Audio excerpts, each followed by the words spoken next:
So hello friends, welcome back to our new video.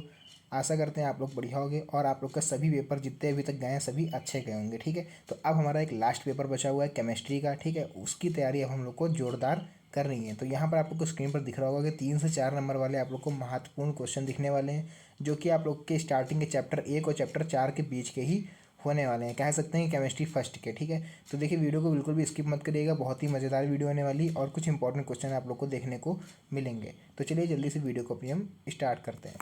देखिए यहाँ पर क्या है सर, सबसे पहले आप लोग को स्क्रीन पर दिख रहा होगा यहाँ पर कि हमारा पहला ही क्वेश्चन यहाँ पर क्या है कि राउल्ट का वाष्प दाब अवनमन नियम क्या है। ठीक है, तो हमें लग रहा है कि आप लोग को ये पता होगा। ठीक है, मैक्सिमम बच्चों को आप लोग को ये चीज़ पहले से पता होगी, लेकिन यहाँ पर एक तौर पर आप लोग रिविज़न कर लीजिए इसका कि कैसे वहाँ पर हमें लिखना है, जाकि पैटर्न क्या होगा एग्ज़ाम में लिखने का। तो देखिए क्वेश्चन इस तरह से पूछा जाएगा कि राउल्ट का वाष्प दाब अवनमन क्या होता है और राउल्ट के नियम की सीमाएँ लिखिए। तो इसका आपको कैसे करना है, देखिए जो क्वेश्चन में पहले पूछा गया है उसको हमें पहले लिखना है। पहले पूछा क्या गया है, वाष्प दाब अवनमन नियम क्या है।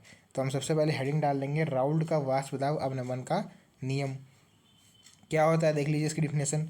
इस नियम के अनुसार अवाष्पशील विलेय पदार्थों के विलयनों के लिए वाष्प दाब का आपेक्षिक अवनमन विलयन में विलय के मोलर प्रभाव के बराबर होता है। तो यहाँ पर आप लोग को जो एक तरह से यहाँ पर एक फॉर्मूला दिख रहा होगा इसका, ये फॉर्मूला आप लोग को तैयार कर लेना है। P not minus P s upon p not into equal to विलेय।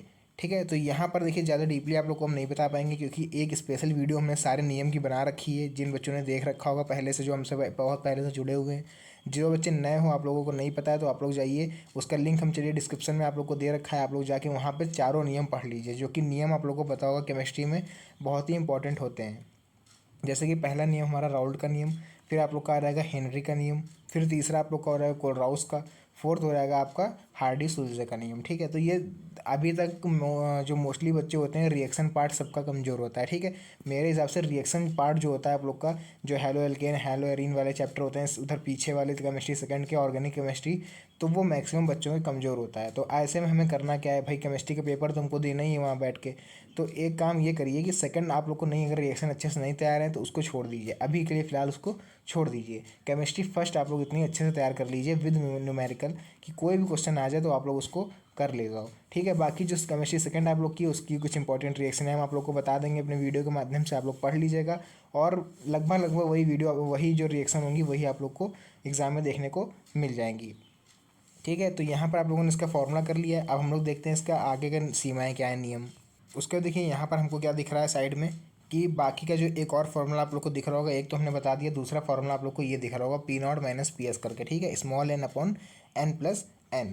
तो देखिए यहाँ पर अब किसको किससे रिप्रेजेंट करा गया है वो देख लीजिए। P not minus P s होता है हमारा वाष्प दाब में अवनमन, p not minus P s upon में पी नॉट होता है हमारा वाष्प दाब का आपेक्षिक अवनमन। ठीक है, अपॉन में पी नॉट लग जाएगा तो केवल आपेक्षिक लग जाएगा, बाकी सब आप लोग का वही सेम रहेगा।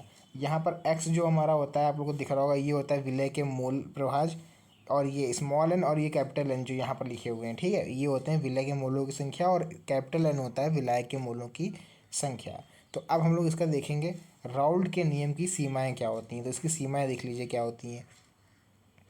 पहला पॉइंट आप लोग को दिख रहा होगा, राउल्ट का नियम केवल उन अवाष्पशील पदार्थों के विलयन पर लागू होता है जो विलायक रासायनिक विक्रिया नहीं करते हैं। ठीक है, तो जो राउल्ट का नियम होता है वो केवल ऐसे पदार्थों पर लागू हो सकता है। आप लोग अपनी भाषा में लिख दीजिएगा कि ऐसे पदार्थों पर उसको हम लागू कर सकते हैं जो क्या होते हैं, विलायक के साथ रासायनिक विक्रिया नहीं करते हैं। जैसे फॉर एग्जांपल आपने बालू डाल दी पानी में तो वो क्या होगी, रिएक्शन नहीं होगी, बालू अलग पानी अलग।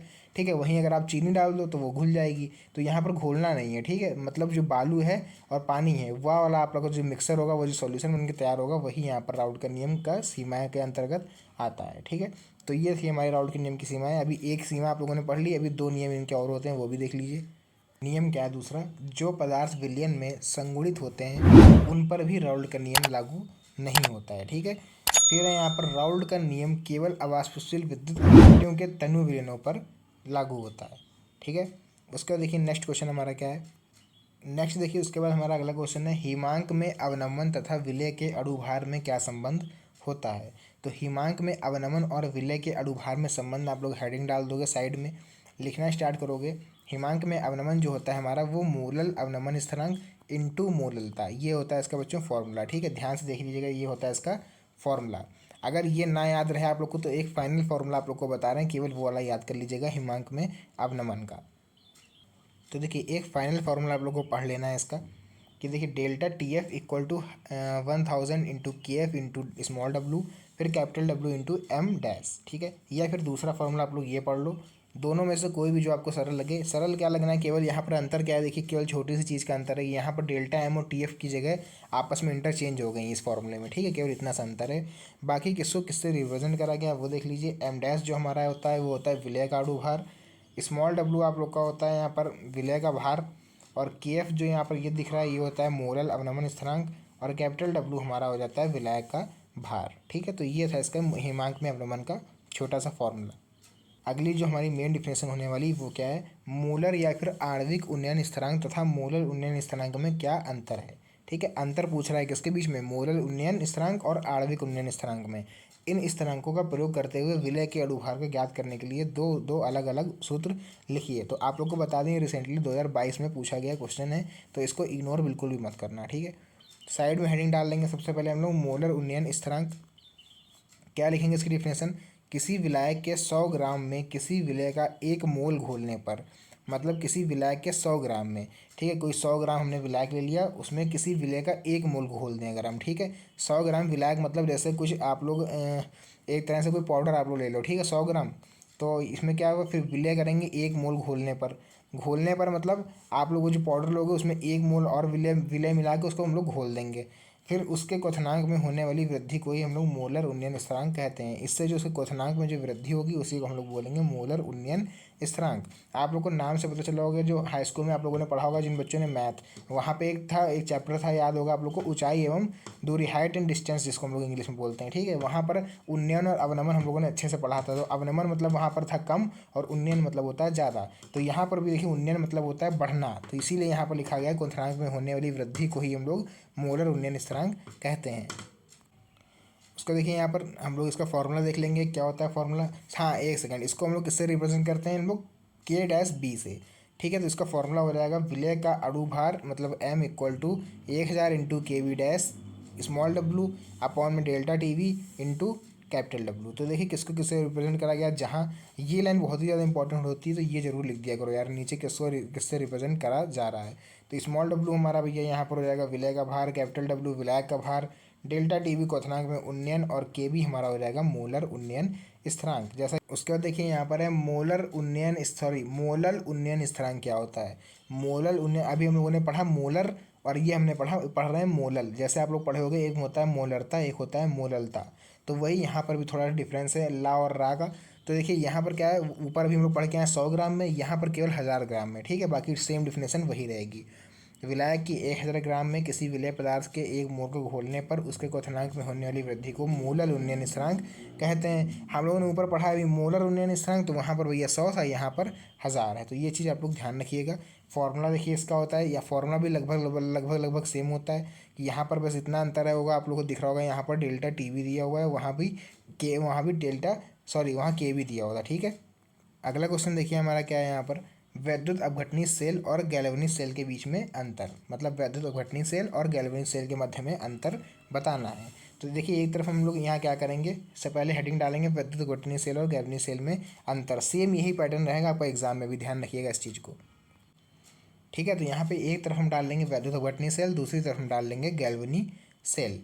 तो पहला जो होगा वो होगा, यह सेल विद्युत ऊर्जा को रासायनिक ऊर्जा में कन्वर्ट करती है, ठीक है, मतलब electrical energy to chemical energy में ये चेंज कर देती है।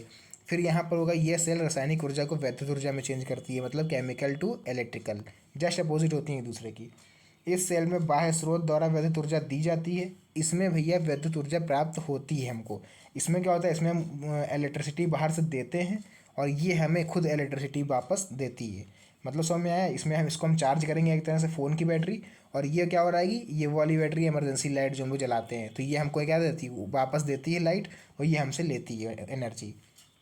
फिर हो जाएगा, वैद्युत धारा प्रवाहित करने पर ऑक्सीकरण अपचयन अभिक्रियाएँ होती हैं, इसमें केवल स्वतः ही ऑक्सीकरण अपचयन अभिक्रियाएँ होती हैं।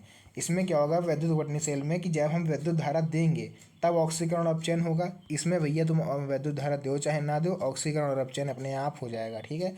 फोर्थ और लास्ट पॉइंट देखिए इसका, इसमें कैथोड ऋण ध्रुव तथा एनोड धन ध्रुव का होता है।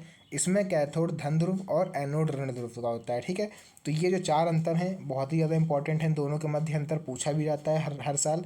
तो बाकी वीडियो आप लोगों को कैसी लगी कमेंट में ज़रूर बताइएगा।